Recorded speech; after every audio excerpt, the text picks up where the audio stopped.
Yeah, we try to get the fun music That's for the right. sounds of Southeast Texas, right? So, Symphony of Southeast Texas is raising a glass for a toast to the classics. We've got Maestro Chelsea Tipton joining us this morning to tell us about the upcoming concert that'll be happening this weekend. And I already like the sound of it. You guys do such an incredible job putting on these shows, and really a lot of thought goes into what concerts you're going to put on and how you're going to make these spectacular. Tell me a little bit about this one. So this will be our first public performance. This will be February 7th.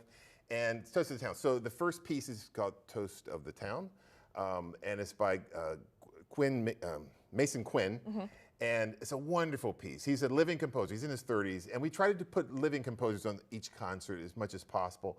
The second piece is by Robert Schumann. This is Symphony No. 2, which is a really challenging piece for the orchestra. Intermission, then we have Claire Huancy, who's going to be playing the piano on the Concerto in F by George Gershwin. Fun piece. I love Gershwin's music because he brings together both the kind of popular genres and the classical, using the classical orchestra. Yeah. Fun piece, fun, nice things for the orchestra to be featured on. And we're really excited about this. And you know, we have this concert. This will be our first public concert. Last week we had our education concerts. Feel the Energy was the theme. We had about 2,000 fifth graders in the Julie Rogers Theater. Wow. This is so important. Music education is such an important mission for the orchestra. And we have a theme, and we had the Westbrook Choir to join us on that program, as well as we had artwork from elementary kids from BISD and from the surrounding area. So these concerts are so important because fifth grade is when they can decide if they want to go in choir, band, orchestra, or draw. We showed paintings, or sing in the choir. And we had like I said, the Westbrook Choir there. It was a fabulous concert, set of concerts. And we don't talk about that very much. Yeah. You know, that's part of the DNA of any orchestra.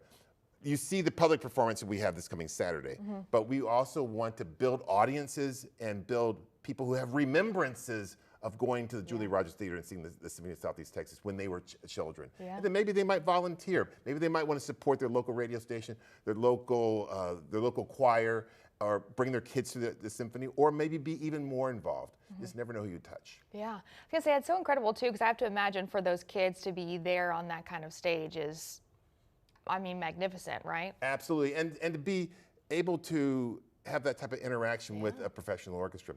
And of course, I just want to say Regina Rogers is our sponsor for this upcoming concert that's coming Saturday. She is whenever we have a pianist, she sponsors that pianist, and we appreciate her continued support to make the music come alive. So we want people to come out this coming Saturday at 7:30 with the Symphony of Southeast Texas as we are halfway through our 73rd season. We're already looking towards that diamond season. 75 is coming up. Got some big things planned. So this is 73rd, and you guys are already thinking about 75. Absolutely, we want to make that. We want to make this.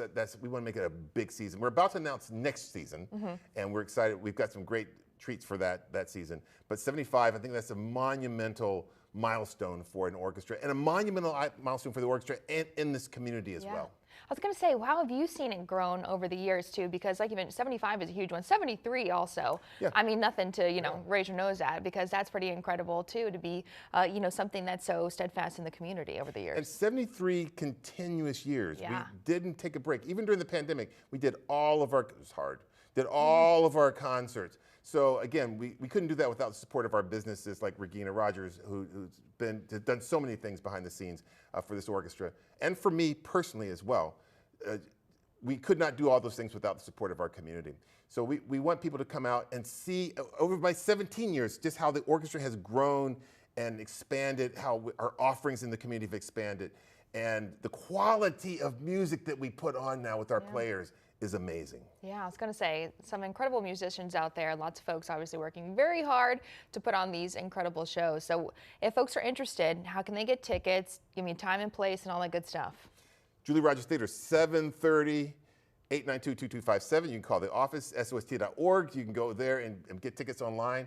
We want people to really come out and see what a great orchestra. We've got 3 public concerts left, February and 2 in March. So we want people to come out and experience